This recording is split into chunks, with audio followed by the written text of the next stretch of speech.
Hey guys, make sure you follow me on social media. That way we could be a little bit more interactive. You could tell me what type of content you want to see in the futures, and I could keep you guys updated, on videos and when I'm going to upload them, things like that. And also, follow me on Stardust. The Stardust app allows you to film your initial reaction to like a TV show episodes or a movie. It's a really cool app. Like, when I got out of the movie, I like to film those like initial thoughts video. Really easy to sign up and then follow me at allmanfondly. So yeah, thank you guys. Oh, I wanted this to be good. I wanted this movie to be good. And it's not good. It's not horrible, but it's not good. So Pacific Rim Uprising. Am I the only one who thinks it's kind of weird that it doesn't have the colon? It's not Pacific Rim Uprising. It's Pacific Rim Uprising. So Pacific Rim Uprising took place, I want to say 10 years after the event of the first one. And now the war's over, everybody just going about their life. John Boyega played the son of Idris Elba's characters in the first one, and for the most part I thought he was fine. He's not like Finn great. He's not even like Attack of the Block great. But he was okay for what he's given. He did a good enough job. But the whole time I couldn't help but feel like he was just playing himself. He was playing a little bit more exaggerated version of himself instead of playing the characters. And despite giving a pretty good performance, he didn't really have that much chemistry with the rest of the cast. The chemistry in this movie is pretty disappointing. You have really good actors, really talented actors, but they don't really work well together. Now I feel really bad for Scott Eastwood because being the son of the legendary Clint Eastwood, I feel like Hollywood has been typecasting a lot. Like, he played this really stiff, like really one-noted character. Like, he's always have to be like, I'm the man, kind of characters. And I feel like part of me wants to believe that this guy is a really talented actor. Like, he is a legit actor. So far he doesn't really have enough opportunity to show his range because Hollywood keep casting him in these kind of role, in this tough guy role. And the main girl, I think her character's name is Amara. I don't remember the name of the actress. I will look it up later. I thought the first half of the movie I found her to be really annoying, but the second half she was alright. Like, she didn't like grow on me or anything like that. I was able to accept her character arc for the second half of the movie. Now, if you've been following my channel, you know that I am a big fan of the first Pacific Rim movie. I thought it was a really entertaining movie, and that's it. Like, it wasn't trying to be anything more than a fun robot versus monster movie. A lot of people said that Pacific Rim is Guillermo del Toro's worst movie. I don't think that's the case, because number one, I love that movie, and number two, I tend to look at that movie as something, a director like Guillermo del Toro. He was just so tired of making all these like art house movie, all these Oscar movie, and Pacific Rim is just him going like, what, I'm just go ahead and have fun with these monsters, with this silly premise, and I'm just going to have fun with it. And boy, oh boy, did he have fun. But in Uprising, they try to be so much more than that. They try to build a world. They try to have so many twists and turns. They want to expand the lore of Pacific Rim when, just being a simple monster versus robot movie was more than enough for some people, including me. But they try to be so much more than that, and they fail.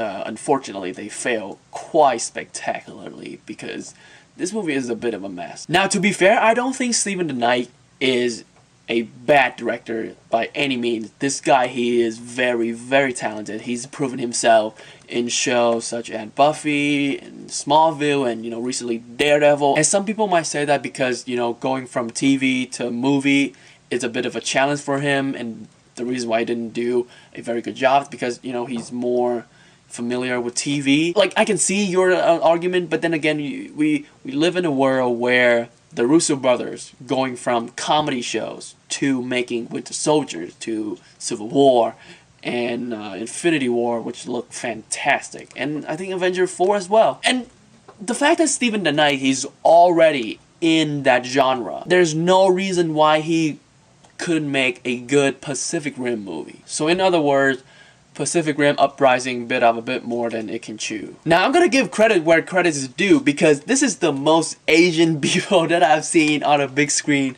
in a long time. Like, there's so many Asian people, and I was just sitting there with my family, and I was like, representation. But then none of them is good. None of them gave a good, compelling performance, which proves that you could have diversity all you want. If they're not good actors, you're not accomplishing anything. I would say like about 90% of, you know, the Asian people in this movie, they have one face, and I call this face the when someone eat your last piece of chicken nugget face, because oh my god, they look mad as hell. Throughout the whole movie, they have that one face, that one like, like angry face, the whole movie. Like, oh my god, like, can y'all just smile for once? You're giving the world a false representation of Asian. We smile. Look, look, look. I smile. But I was able to find some enjoyment, especially in, you know, the action. The action is it's not something like mind-blowing or something like super amazing, but they were there and they were pretty enjoyable. I like the fact that the Jaegers, they seem to be a bit more fluid with their movement. Like, they're not like, you know how like in the first one they have to like move very slowly, and like, you know, when they punch it's like super slow, but not in this one. This one, like the Jaeger, they're fast, they're like agile. There's one in particular, I think the Jaeger's name is Phoenix something. Phoenix, like the orange one with like the two swords. That thing is so dope. And like all of them are pretty cool. They, I love the fact that in the Pacific Rim movie, when the action is going down, like you can tell who is who. It's not like Transformers at all. So the battle between the kaiju and the Jaeger is pretty cool. Pretty cool, I gotta give them that. But speaking of kaijus, if you go into this movie expecting to see a lot of kaijus, I'm sorry, but you won't. The kaijus, they don't show up until like the end of the second act. Everything before that is just like evil robot, evil corporation, and a lot of exposition and a lot of, you know, character moment that you don't really necessarily have to care about. And all the two scientists, Newt and damn it, what's his name? I can't remember. But yeah, Charlie Day's characters is oh, I don't know what to say. They decided to take his character to such a weird direction that I was like, that was so unnecessary. They, you know, in the first movie they worked just fine as, you know, the scientist character, like the really smart one, like the smartest one in the room, and you know, sometimes like the comedic moments, and you know, that was enough. In this movie, they decided to take Charlie Day characters to such a, just a strange and bizarre direction. I was like, that's so, number one, unnecessary, and number two, cheesy. It's bad. Like, I don't need that. You know, like he could have been fine. Like he could have been fine as the comedic relief with his other scientist friends. But no, they had to do a little bit more. Like again, is another example of just trying to do more, but not really succeeding. So in the end, Pacific Rim Uprising was a big letdown for me, especially because I'm a big fan of the first one. It got some cool action sequences, some pretty neat special effect, and John Boyega was, you know, was good enough, was charismatic enough to kind of carry the movie. But other than that, the movie doesn't have much substance, and it has very little to offer. And for that reason, I'm gonna give Pacific Rim Uprising a 5 out of 10.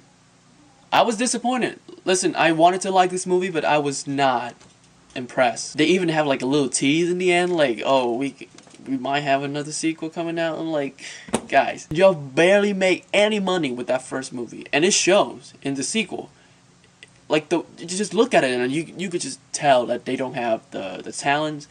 And like, again, not trying to be disrespectful to Stephen the Knight and all the actors and all the people involved, but like clearly you could see the drop of quality, you could see that, okay, this movie doesn't have like a big budget. It looked like a low, not low, but like sort of like middle budget sort of movie, and like they just didn't have that Guillermo del Toro magics behind it, and you could just tell. And I'm not trying to be like super political, but like I feel like the casting of the Asian characters in this movie, just trying to, like, I feel like the producer, they already know that the sequel is not going to make a lot of money domestically. They wanted this movie to do well in a foreign country, especially, you know, Japan and China, because, you know, like kaiju and stuff, like, you know, like, hey, look, is this the stuff that you guys like? Like, it's not Godzilla, but it's similar to Godzilla, so there you go. So the casting of Asian actors in this movie felt less like a diversity sort of thing, but more